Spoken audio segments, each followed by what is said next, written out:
कहाणी हरतालिकेची। एके दिवशी शंकर पार्वती कैलास पर्वतावर बसली होती. पार्वतीनं शंकराला विचारलं, महाराज, सर्व व्रतात चांगलं असं व्रत कोणतं? श्रम थोडे आणि फळ पुष्कळ असं एखादं व्रत असलं तर मला सांगा, आणि मी कोणत्या पुण्याईने आपल्या पदरी पडले हेही मला सांगा.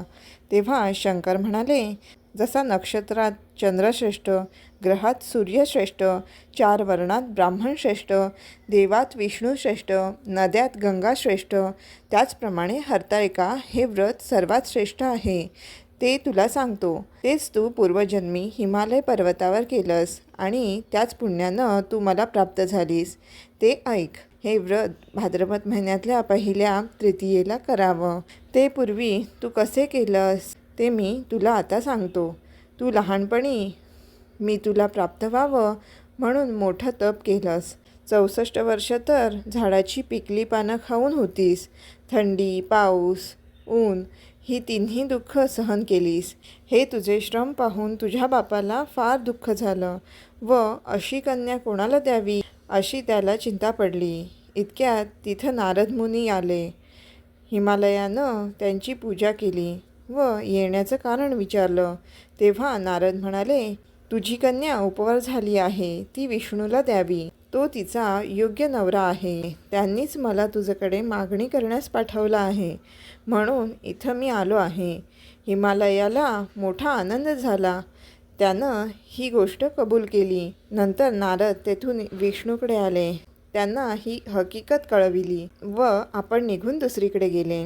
नारद गेल्यावर तुझ्या बापानं ही गोष्ट तुला सांगितली. ती गोष्ट तुला रुचली नाही. तू रागवलीस असं पाहून तुझ्या सखीनं रागवण्याचं कारण विचारलं. तेव्हा तू सांगितलंस, महादेवांवाचून मला दुसरा पती करणे नाही असा माझा निश्चय आहे. असं असून माझ्या बापानं मला विष्णूला देण्याचं कबूल केलं आहे. याला काय उपाय करावा? मग तुला तुझ्या सखीनं घोर अरण्यात नेलं. तिथं गेल्यावर एक नदी दृष्टीस पडली. जवळच एक गुहा आढळली. त्या गुहेत जाऊन तू उपास केलास. तिथं माझं लिंग पार्वतीसह स्थापिलं. त्याची पूजा केली. तो दिवस भाद्रपद शुद्ध तृतीयेचा होता. रात्री जागरण केलंस. त्या पुण्यानं इथलं माझं आसन हललं.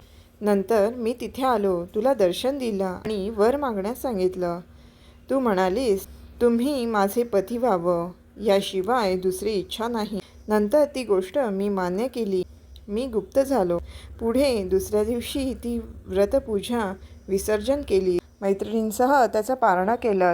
इतक्यात तुझा बाप तिथं आला. त्यानं तुला इकडं पळून येण्याचं कारण विचारलं. मग तू सर्व हकीकत सांगितलीस. पुढं त्यानं तुला मलाच देण्याचं वचन दिलं. तुला घेऊन घरी गेला. मग काही दिवसांनी चांगला मुहूर्त पाहून मला अर्पण केली. अशी या व्रतानं तुझी इच्छा पूर्ण झाली. याला हरतालिका व्रत असं म्हणतात.